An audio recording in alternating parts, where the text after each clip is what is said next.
Mr. Dempsey, good morning. Good morning. I know you are a pilot, you have a race team, so I would like to know when did it start your passion for the races? For racing in general? Yes, for racing in when I was general. a small boy. It started very young.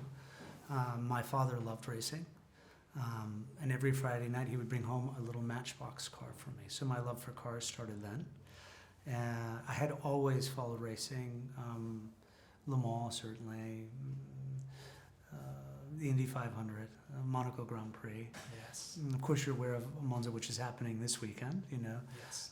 in the Brand. So it started really early on. And then I started racing probably 20 years ago. And then the first time I discovered this script was probably 15 years ago. And I've been tracking it to see if it was going to get made. Okay. Over the years. So it's extraordinary that he's finally made it after 30 years. So to me, it's so special that he's finally been able to make it. And he's done it outside the studio system, which makes it even that much more remarkable. And it's so beautifully crafted. The characters are so beautifully, fully drawn, the visual aspect of it, and the action, the sequences are really visceral experience. It's quite extraordinary. It's the best experience I've ever had on a movie because I combined my passions. Yes. And I got to do all the driving. So I loved it. You did it? Yes. Yes. So I loved it. It was so much fun. Where do the cars come from? The bodies themselves come from the actual family that built the bodies originally Okay. in Modena. And then what we used for the chassis was a Caterham chassis. Very reliable, very neutral handling car, sequential gearbox, good racing clutch, but you could really feel the car and I get a sense of the speed and also the vulnerability because there was no cage.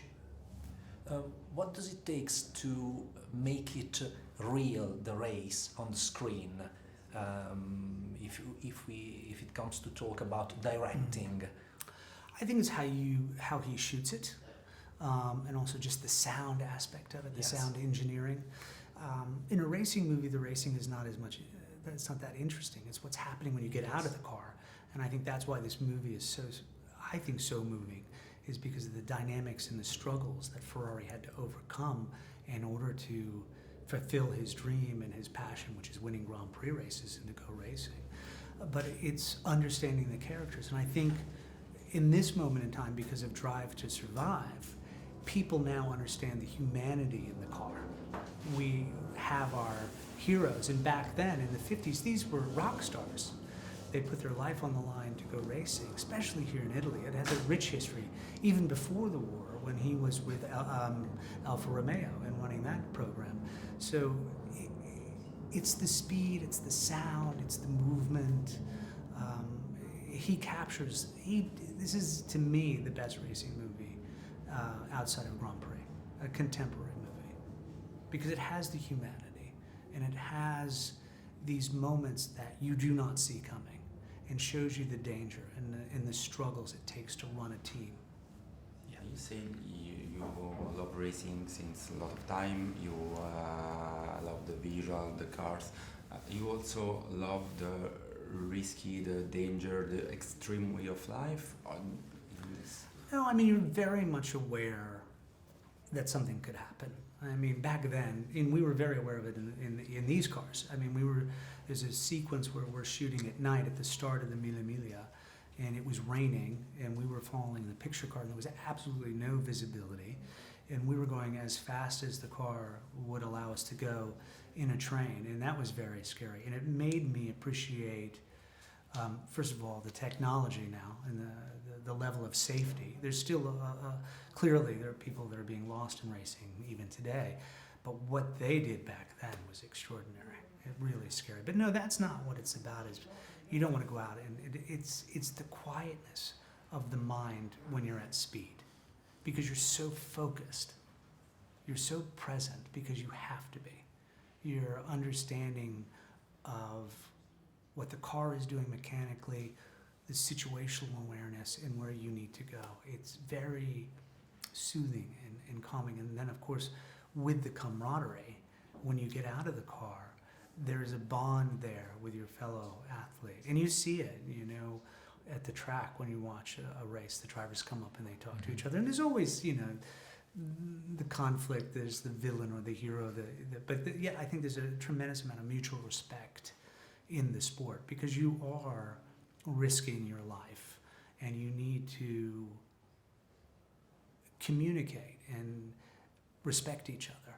And when you race cleanly, it's beautiful. It's just nothing else like it. I don't know if you race or not, but it's the most extraordinary feeling. There's nothing else like it. It's like a drug.